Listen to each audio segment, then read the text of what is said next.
पालकदादा रुसले. म्हणे 2 दिवसापासून आणलं आणि काही केलंच नाही. मग काय, उचललं आणि घातली आंघोळ. नंतर चरचर घेतलं बारीक चिरून.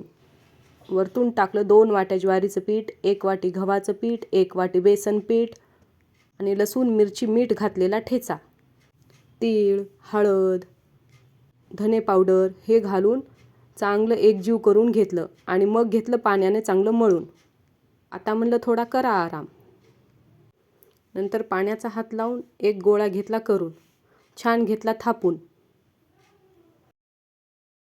नंतर तीळ घेतले टाकून,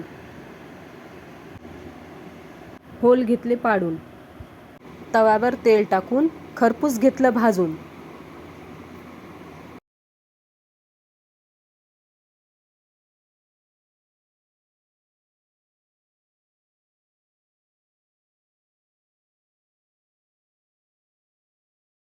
तयार आहे खमंग कुरकुरीत महाराष्ट्राची शान दही धपाटे.